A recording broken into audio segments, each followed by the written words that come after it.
Introduction. This short book was written as a guide on how to go about improving at chess. It was written so that the reader does not need to use a chessboard to read it. This makes the book easy to follow and reduces cognitive load. I have used a conversational tone, personal anecdotes, and some insights from modern psychology and neuroscience to compile this work. This book provides practical guidelines and assistance to the improving player. It is also a kind of preparation for the obstacles and challenges that lie ahead as you strive towards improving your understanding of chess.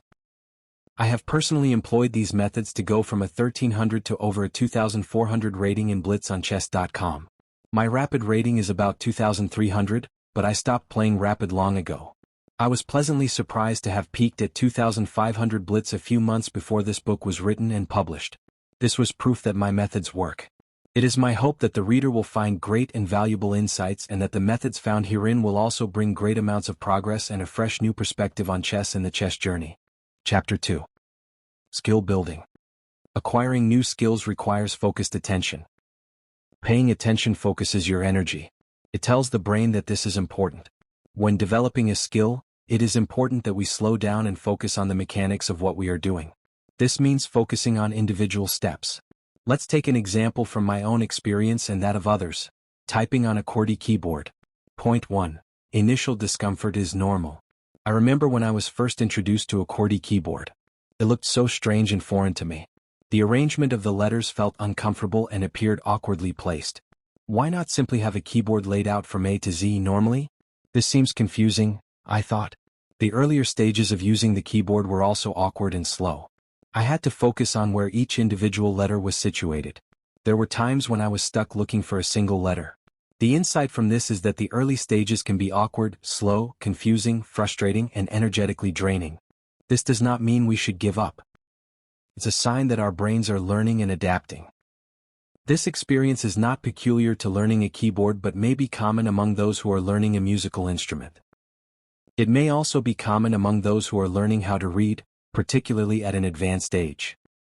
Even when learning how to drive, it may be slightly uncomfortable for some in the initial stages. Point 2. Errors teach us. Whenever we make a mistake during the practice stage, our brains adjust. The cost may be slight discomfort, slight embarrassment, etc. The important thing to note is that our brains are getting rewired when we make an error. Brain chemicals like epinephrine and acetylcholine are released, leading to rewiring and strengthening of brain circuits relevant to the skill. We must also focus on our errors. By focusing on our errors, it leads to stronger activation of the upper motor neurons in our brain, accelerating learning. Now the third point, increase repetitions.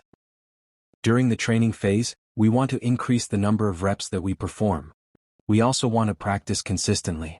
This maintains and strengthens the skill we are learning.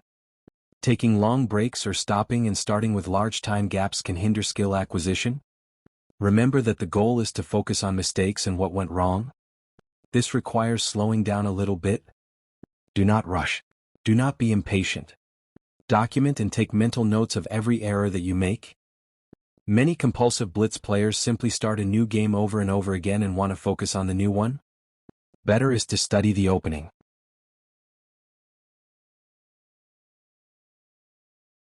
Ask questions like, what strategy went wrong? Is there a gap in my understanding here? Did I make a tactical oversight? Is my brain able to skillfully and quickly find moves and replies for both me and my opponent? Now let us summarize the steps in our formula for skill acquisition. Step 1. We perform our reps or repetitions in our training. We do this with focused, conscious attention. Remember that in training we must burn energy to get lasting outcomes in the long run. Step 2. We will make errors during our training. This is normal and to be expected. This is proof that your training is actually working.